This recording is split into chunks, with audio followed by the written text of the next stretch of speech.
예수님이 가시는 곳에는 항상 놀라운 일들이 일어납니다. 수많은 사람들이 그 현장을 보기 위해서 몰려들었습니다. 근처에 사는 사람들의 호기심 때문에라도 이렇게 갈 수 있고요. 그리고 누구는 또 용한 율법 선생이라고도 하니까, 또 누구는 선지자라고도 하니까 사람들이 역사적 현장을 직접 보고 싶어서 그곳으로 왔다 가는 그런 사람들도 있었을 겁니다. 뉴욕에서 월드컵 경기가 열린다고 하니 한 번쯤 가보고 싶은 그런 마음 비슷하지 않았겠습니까? 많은 사람들이 각기 다른 동기로 예수님이 가시는 곳을 따랐습니다. 예수님을 따라가다 보면 예외 없이 예수님이 놀라운 일들을 하시는 것을 보게 됩니다. 같은 일을 보았는데 사람들의 반응이 다릅니다. 인간은 각기 다른 경험, 살아온 나이들의 경험한 것들이 정말 다르죠. 그리고 지식도 다릅니다. 또 성격, 기질도 정말 다릅니다. 그렇기 때문에 사람마다 관점이 너무 달라요. 같은 일을 보는데도 이렇게 볼 수도 있고 저렇게 볼 수도 있습니다. 오늘 본문은 누가가 이런 관점의 다양함을 보여주고자 한 것이 아니고, 누가복음 2장 34절에서 35절 말씀을 보면 어떤 의도로 이것을 기록했는지 우리가 조금 유추해 볼 수 있습니다. 누가복음 2장 34절 35절을 제가 읽어드리겠습니다. 시므온이 어머니 마리아에게 한 말입니다. 시므온이 그들에게 축복하고 그의 어머니 마리아에게 말하여 이르되, 보라, 이는 이스라엘 중 많은 사람을 패하거나 흥하게 하며 비방을 받는 표적이 되기 위하여 세움을 받았고, 또 칼이 내 마음을 찌를 듯하리니 이는 여러 사람의 마음의 생각을 드러내려 함이니라 하더라. 아멘. 여러 사람의 마음의 생각을 드러내려 예수님을 그 기준점이 되도록 세웠다라고 말씀하십니다. 누가복음 3장 17절에 또 이렇게 말씀하십니다. 손에 키를 들고 자기의 타작마당을 정하게 하사 알곡은 모아 곡간에 들이고 쭉정이는 꺼지지 않는 불에 태우리라. 아멘. 예수님이 하시는 일들이 두 가지 관점으로 크게 나뉘는데, 쭉정이들에게는 예수님이 하시는 일들이 비난의 대상이 된다는 겁니다. 반대로 알곡들에겐 하나님의 은혜가 된다는 거예요. 사랑하는 우리 성도님들, 우리 인생사 일어나는 모든 일들이 주님의 은혜입니다라고 고백하실 수 있는 우리 KCQ 되기를 소원합니다. 오늘 본문에 보니까요, 예수님이 말을 못하게 만드는 귀신을 쫓아내셨습니다. 그러자 세 무리로 나눠졌어요. 놀라는 무리들이 있고요. 와, 이런 게 되네 라고 놀라는 무리들이 있었습니다.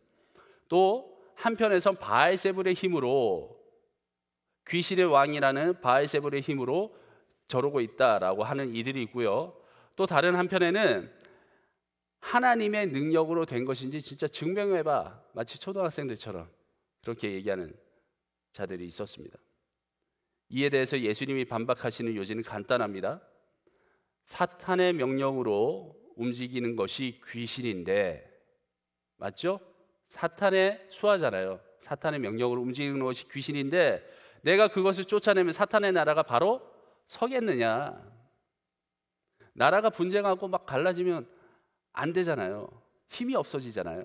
그 말씀 하시는 겁니다.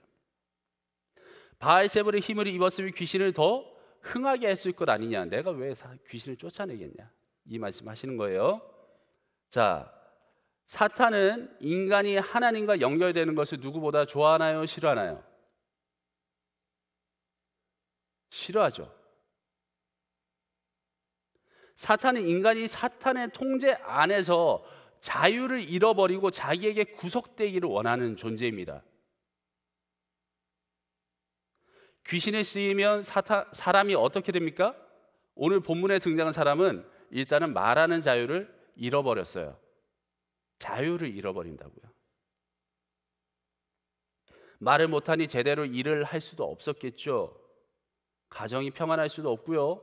답답할 때 소리 지를 수도 없습니다. 그래서 더더욱 내면은 망가졌을 거예요. 더더욱 날이 갈수록 답답하고 뭐 어떡하겠어요. 인생이 지옥처럼 쭉 그냥 유지되고 있는 것입니다. 그런데 우리 예수님은 이걸 해방시켜 주시는 분입니다. 인간을 둘러싼 수많은 문제들에서 우리를 해방시켜 주시는 분이세요. 오늘날 우리 인생에 닥치는 돈의 문제, 사람과의 문제, 또 직업의 문제, 성공을 향한 집착 등등 이 세상에서 주님보다 더 귀하다고 그렇게 가치를 매기고 있는 수많은 것들에게서 예수 그리스도는 우리를 해방시켜 주시는 분이십니다. 믿으십니까?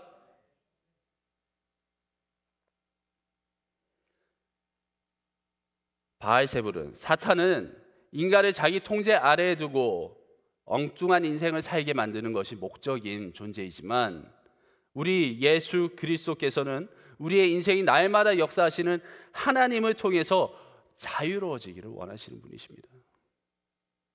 오늘 말씀 24절부터 26절까지 마지막 세 절을 한번 보겠습니다. 일단 귀신을 쫓아내니 집이 달라졌어요. 예수님이 귀신을 쫓아내시니 그 사람의 건강만 변한 것이 아니에요. 또 뭐가 변했죠? 집안에 온갖 번잡한 것들이 깔끔해졌어요. 정리가 됩니다.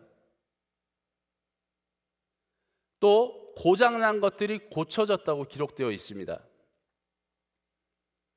사탄의 뜻대로 행하는 귀신이 있는 집이 하나님의 다스림이 있는 집으로 바뀌었습니다. 이 부분이 중요한 거예요. 누구의 다스림을 받게 되느냐? 예수 그리스도의 다스림을 받게 되면은 그 번잡한 것들이 깔끔해집니다.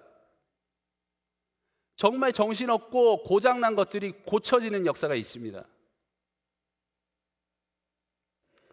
자, 그럼 하나님의 다스림이 있는 이런 곳을 우리는 뭐라고 부릅니까?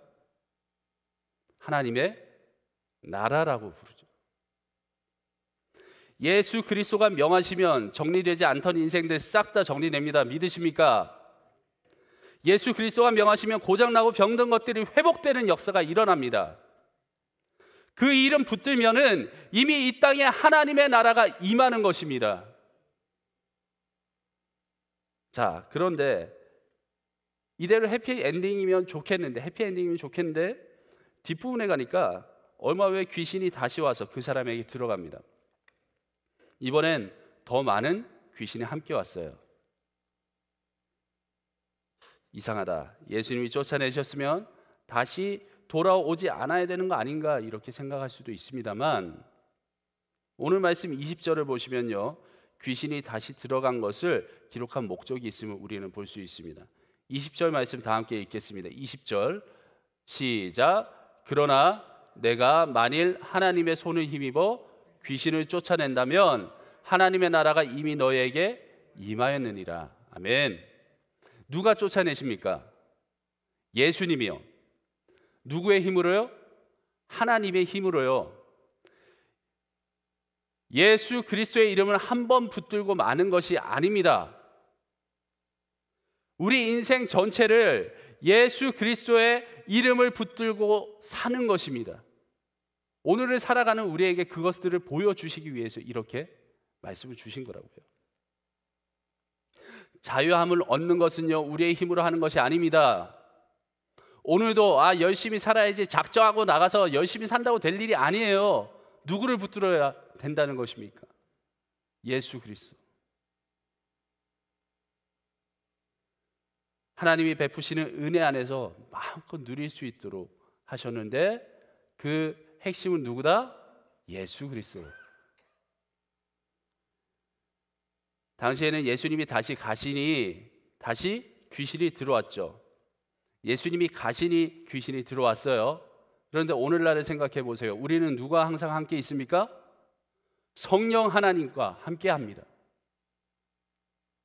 예수님은 그 당시에는 육체라는 이 물질적인 것에 갇혀 있는 또는 거기에 일부러 그런 형상으로 오신 분이시잖아요. 맞죠? 그래서 가시는 곳마다 기적이 일어나고 했어요. 그러고 나서 우리에게 선물로 주신 게 무엇이라고요? 성령 하나님.